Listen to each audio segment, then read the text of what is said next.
Hey everybody, I have been buzzed by a hummingbird. First hummingbird I've seen of the season. So it's time to make some hummingbird food and get those feeders out. So I will take these and move them to another location and hang our hummingbird feeders right here. But while I'm out here, I'm just checking other things that need to get done. You can see our Russian sages are starting to come out. Roses are full leaf, but they do have some aphid activity. Can you see the shiny stuff on the leaves? That shows you that there's aphids, and then I can show you actual aphids.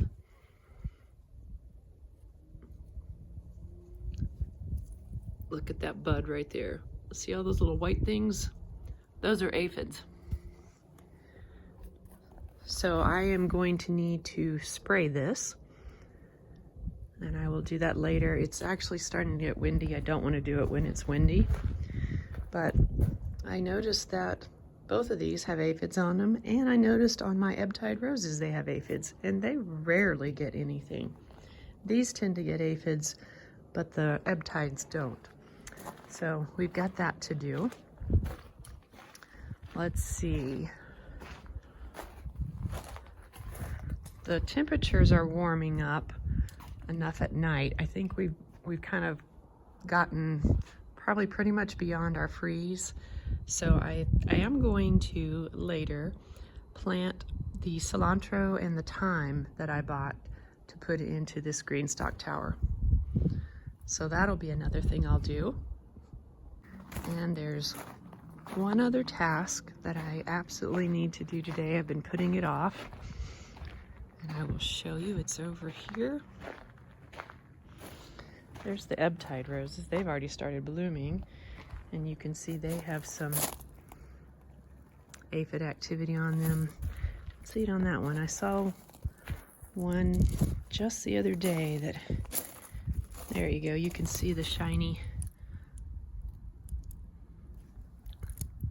It looks like they're wet, but it's like a sticky substance that aphids leave. You can see it on those leaves. So I'm gonna need to spray because these things are loaded with buds. I'm gonna need to spray these too. But here's the other task. The pear and the apple tree have, and this happens every year, they get so many of these, they call them water suckers. And I have not kept up with trimming them back, cutting them back, and I need to do that today. So these are getting pretty tall over here, but we do have pears already on. See one right there? All these little ones are pears. And I've talked about this before. I don't thin them right away because we have winds that thin things. And if I thin them, I might not get any when the strong winds come and blow them off. So I just let nature thin them a lot of years, and then I might thin them a little bit later when they get bigger. There's one that's pretty good size right there. But you can see it's still got lots of pears on it, even though the winds have blown several off. Nature is good at taking care of the thinning process. Sometimes you have to give it a little extra help. So there's the task I'm going to have today.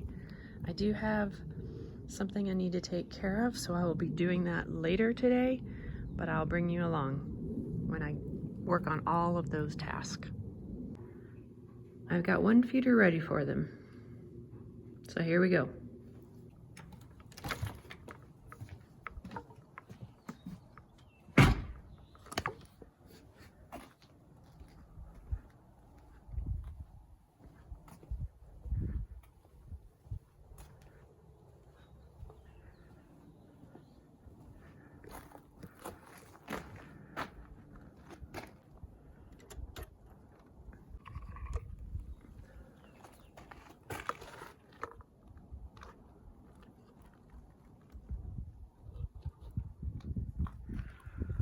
This will ensure they'll keep coming back. All right, I'm back to do the chores that I said I needed to get done today. So first of all, I brought out the cilantro and the thyme, and I'm just gonna stick them. I stuck them in this pot so that when I water them, the water doesn't run all over the patio, it's just in the pot. And I'm gonna let those soak this up while I go trim the little water sprouts off of the pear and the apple trees. So let's just get those watered real well. And now we'll head over to the fruit trees.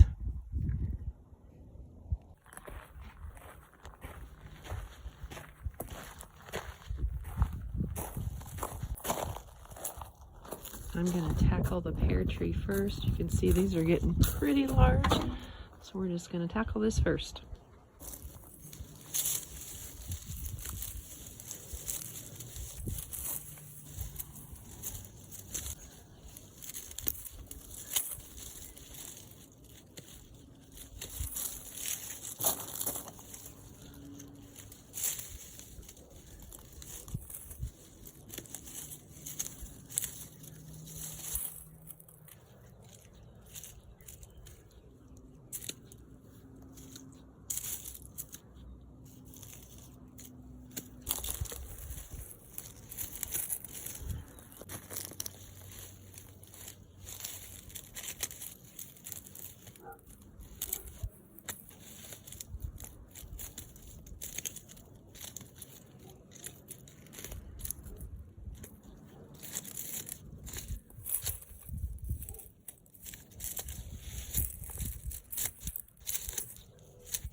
While we're out here, you see my blackberry vines are all this is the mother bush right there.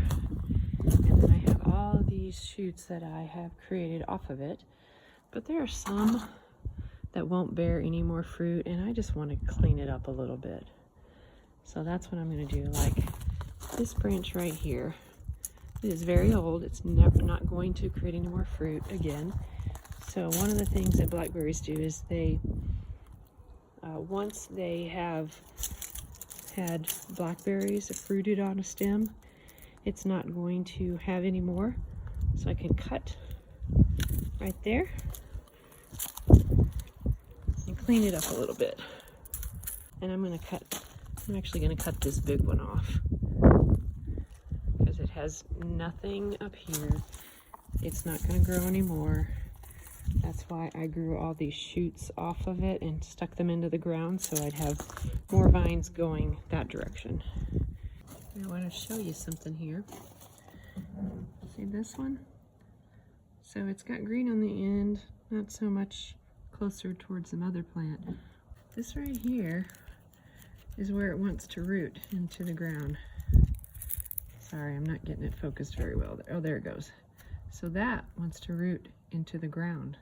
So what I typically do is leave it attached to the mother plant and then just stick this end in a pot. I've got a little pot going down here. Let's see if I can show it to you. Right there. And so what I'm going to do is I'm going to go ahead and stick this into that pot and let it root, and then I can cut it off later. I usually let it go a year so that it can really root in and settle, and I know it's alive because the next year it's got green on it, green leaves. So like this, that's in the pot already. You can see there's green leaves on that shoot right there. So that's one I rooted and I had trimmed it off. So you can see the cut end. See if I can help you see it. Right here, there's the cut end. That used to be attached to the mother plant. I stuck it in the dirt, it has rooted, it's got leaves on it, it's growing a new plant. So I'm going to do the same thing with this one. All I'm going to do is take this, dig a little hole with my finger in that pot and stick this in.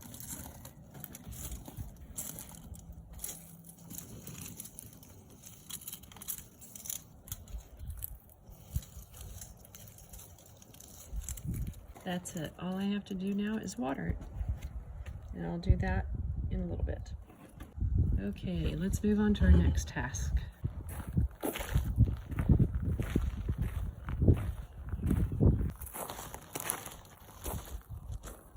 All right, we're back to the green stock planter and over to our cilantro and our thyme, and we're going to plant these in the top. Probably I'll do herbs in the top two, at least the top two. But right now we're just going to get these two in here. And the soil is pretty dry. So what I'm going to do is I'm going to water the pockets that I'm going to put the cilantro and the thyme in so that they are nice and wet. We're supposed to get some rain possibly overnight and into tomorrow. And so hopefully the rain will help water those, but I'll make sure they're good and wet, good and watered in after I plant, before I plant and after I plant them.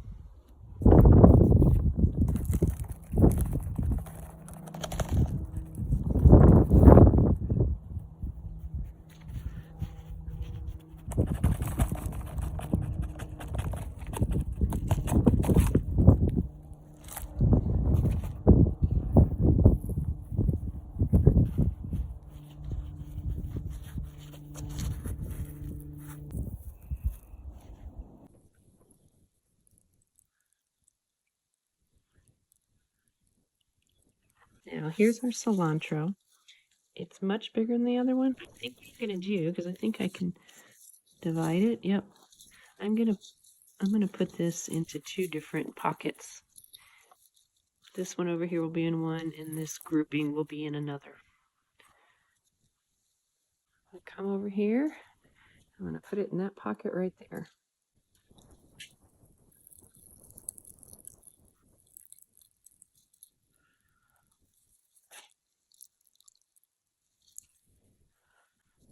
I want that soil to be good and moist. And the nice thing about the green stock is, as I've told you before, there are drain holes.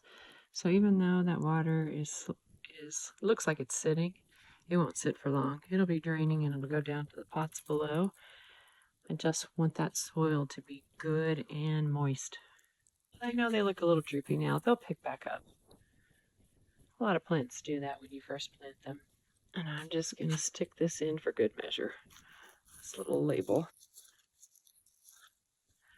Okay, there's the start of the herbs on the top. My mint is still growing inside. It's still pretty small, so I will wait till that gets much larger and plant it out.